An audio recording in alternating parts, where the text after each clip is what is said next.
வணக்கம். இது அதிர்வின் இன்றைய பிரதான செய்திகள். முதலில் தலைப்புச் செய்திகள். மற்றுமொரு பாதாள உலக குழு நபர் கைது. மாறுவேடத்தில் இலங்கை வந்து ஒரே நாளில் புறப்பட்டுச் சென்ற சம்பவம் அம்பலம்.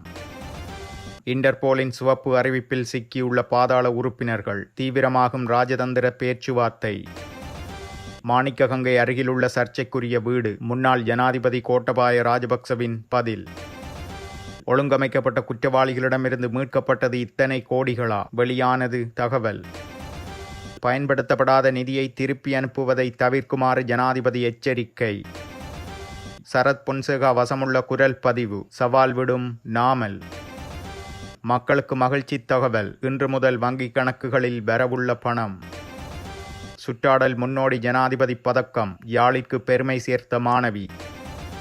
மன்னாரில் படகு மற்றும் இயந்திரத்தை திருடி இந்தியாவுக்கு தப்பிச் சென்ற குடும்பஸ்தர். பஸ் லலித் என அழைக்கப்படும் பிரபல பாதாள உலக உறுப்பினர் லலித் கன்னங்கர துபாயில் கைது செய்யப்பட்டுள்ளார். குறித்த சந்தேக நபர் இலங்கையில் துப்பாக்கிச்சூடு, போதைப்பொருள் கடத்தல், கப்பம் வாங்குதல் உள்ளிட்ட பல குற்றங்களை மேற்கொண்டுள்ளதாக கூறப்படுகிறது. இந்த நிலையில் 34 வயதான சந்தேக நபர் 5 கொலைகளுக்காக காவல்துறையினரால் தேடப்பட்டு வந்தார். சந்தேக நபரால் 2022ஆம் ஆண்டு கழுதை உருவ முகமூடியை பயன்படுத்தி ஹங்வெல்ல பிரதேசத்தில் முஸ்லிம் வர்த்தகர் ஒருவரை படுகொலை செய்யப்பட்டமை சமூகத்தில் தீவிரமான விவாதத்திற்கு உள்ளாகி இருந்தது. அதற்கு காரணம் குறித்த வர்த்தகரிடம் கப்பம் கோரி வழங்கப்படாமையே என்பது தெரிய வந்தது. இதேவேளை கடந்த ஆண்டு 2024 செப்டம்பர் 30ஆம் தேதி ஹங்வெல்ல நெலுவத்துடுவ பிரதேசத்தில் வசித்து வந்த வர்த்தகர் ஒருவர் கொல்லப்பட்டமையும் பெரிதும் பேசப்பட்டது. பஸ் லலித்திற்கு முதலில் பேருந்தில் வேலைவாய்ப்பை வழங்கிய குறித்த நபரிடமே கப்பம் கோரி அதனை வழங்காத காரணத்தால் இக்கொலையில் ஈடுபட்டார் எனவும், மேலும் சந்தேக நபர் பல வர்த்தகர்களிடம் கப்பம் கோரி மிரட்டியதுடன் அவர்களை மிரட்டும் குரல் பதிவுகளும் ஊடகங்களில் வெளியாகி இருந்தன. இதேவேளை இந்த சந்தேக நபர் கடந்த சில மாதங்களுக்கு முன்னதாக மாறுவேடத்தில் இலங்கைக்கு வந்து சென்றுள்ளதாகவும் தகவல்கள் வெளியாகியுள்ளது. மரணமடைந்த தனது தாயாரின் இறுதி கிரிகைகள் நடத்தப்பட்ட போது சந்தேக நபர் இவ்வாறு நாட்டிற்கு வந்து சென்றுள்ளதாக தகவல்கள் தெரிவிக்கின்றன. அதன்போது சந்தேக நபர் துபாயில் இருந்து இந்தியா வழியாக மாறுவேடத்தில் இலங்கை வந்து ஒரே நாளில் அதே வழியில் புறப்பட்டு சென்றதாக கூறப்படுகிறது. இதேவேளை வெளிநாட்டில் கைது செய்யப்பட்ட பல இலங்கை பாதாள உலக நபர்களை திருப்பி நாட்டிற்கு அழைத்து வருவது குறித்து குற்றப்புலனாய்வுத்துறை இன்டர்போலின் உதவியுடன் ராஜதந்திர மட்ட பேச்சுவார்த்தைகளில் ஈடுபட்டுள்ளதாக தகவல்கள் வெளியாகியுள்ளன. இன்டர்போலின் சிவப்பு அறிவிப்புகள் கொண்ட 15 இலங்கை பாதாள உலக நபர்கள் ரஷ்யா,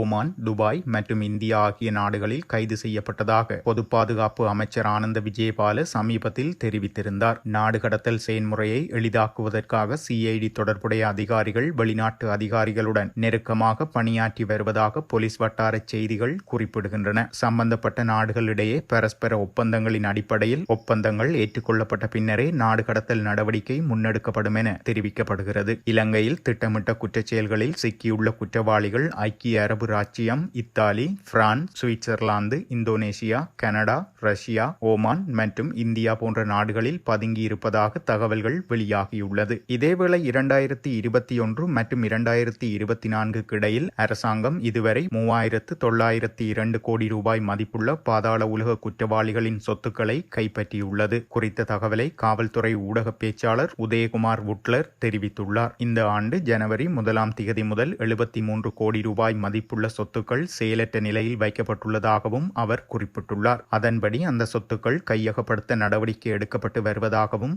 குறிப்பிட்டுள்ளார். இந்த நிலையில் முடக்கப்பட்ட சொத்துக்களில் 354 பவுண்ட் தங்கம், 72 கார்கள், 35 சொகுசு வீடுகள், 37 ஏக்கர் நிலம் மற்றும் 670 மில்லியன் ரொக்கம் ஆகியவை அடங்கும் என அவர் சுட்டிக்காட்டியுள்ளார். கதிர்காமத்தில் உள்ள மெனிக்கங்கைக்கு அருகில் உள்ள ஒரு கட்டிடத்துடன் தனது பெயரை இணைத்து வெளியான சமீபத்திய ஊடக அறிக்கைகளை முன்னாள் ஜனாதிபதி கோட்டபாய ராஜபக்ச மறுத்துள்ளார். அந்த சொத்துக்கும் தனக்கும் எந்த தொடர்பும் இல்லை என அவர் குறிப்பிட்டுள்ளார். இந்த விடயம் தொடர்பாக தற்போதைய விசாரணைகள் தொடர்பில் குற்றப்புலனாய்வுத்துறையிடம் ஒரு வாக்குமூலம் அளித்ததாக அவர் தனது முகநூல் பதிவில் தெரிவித்துள்ளார். கதிர்காமத்தில் ஒரு கட்டிடத்தை கட்டவோ பராமரிக்கவோ தான் ஒருபோதும் விரும்பியதில்லை என்று அவர் மேலும் குறிப்பிட்டுள்ளார்.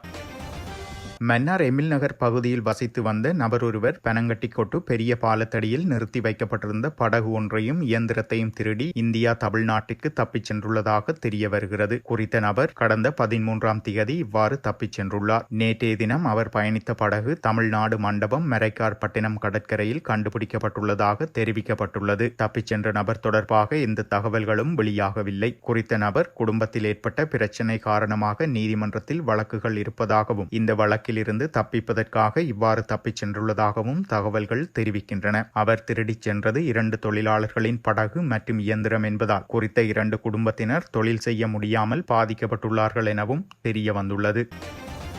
இந்த நிதியாண்டில் அபிவிருத்தி திட்டங்களுக்காக ஒதுக்கப்பட்ட நிதியை மீண்டும் திரைசேரிக்கு மீள கையளிக்க இடமளிக்க வேண்டாம் என அதிகாரிகளுக்கு ஜனாதிபதி அறிவுறுத்தியுள்ளார். இதன் மூலம் தேவையான அபிவிருத்தி பணிகள் நடைபெறாததுடன் பணம் விரயமாகும் என்றும் ஒரே திட்டத்திற்கு மீண்டும் மீண்டும் பணம் ஒதுக்குவதால் புதிய திட்டங்களை ஆரம்பிக்க முடியாத நிலை ஏற்படும் என்றும் சுட்டிக்காட்டியுள்ளார். கடந்த காலங்களின் அரசு திட்டங்களாக நிர்மாண பணிகள் தொடர்பில் அதிக கவனம் செலுத்தப்பட்ட போதிலும் அதன் சாத்தியக்கூறுகள் மற்றும் பராமரிப்பு தொடர்பில் உரிய மதிப்பீடுகள் இடம்பெறாததால் அதன் ஊடாக அரசாங்கத்திற்கு மேலதிக செலவீனங்கள் ஏற்பட்டுள்ளதாகவும் ஜனாதிபதி குறிப்பிட்டுள்ளார். இவ்வாறு நிர்மாணிக்கப்பட்டுள்ள ஹம்பாந்தோட்டை சார் கலாச்சார நிலையம், அனுராதபுரம் கேட்போர் கூடம் போன்ற பல கட்டடங்களின் பராமரிப்பு செலவு அதிகமாக உள்ளதால் அவற்றை பொறுப்பேற்க எந்த நிறுவனமும் முன்வராத நிலை உருவாகியுள்ளதாக ஜனாதிபதி சுட்டிக்காட்டியுள்ளார். அவ்வாறான நிறுவனங்களை தனியார் துறை நிர்வாகத்தின் கீழ் பராமரிப்பது இன்றைய காலகட்டத்திற்கு மிகவும் பொருத்தமான பொறிமுறையாகும் எனவும் தெரிவித்துள்ளார்.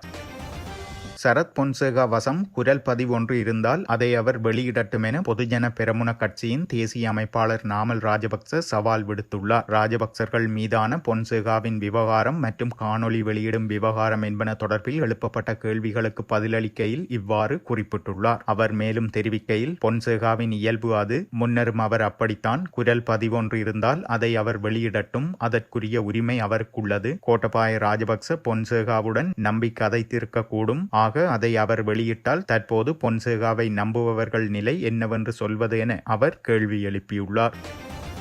அஸ்வெஸ்ம முதல் கட்டத்தின் அக்டோபர் மாத பயனாளிகளுக்கான கொடுப்பனவு இன்றைய தினம் பயனாளிகளின் வங்கிக் கணக்குகளில் வரவு வைக்கப்பட உள்ளது. இது தொடர்பான அறிவிப்பை நலன்புரி நன்மைகள் சபை வெளியிட்டுள்ளது. இதன்போது 14,15,016 பயனாளி குடும்பங்களுக்கு இத்தொகை விநியோகிக்கப்படும் என தெரிவிக்கப்பட்டுள்ளது. அதன்படி விநியோகிக்கப்படும் கொடுப்பனவுக்கான தொகை பயனாளிகளின் வங்கிக் கணக்குகளில் வரவு வைக்கப்படும் எனவும் கூறப்பட்டுள்ளது.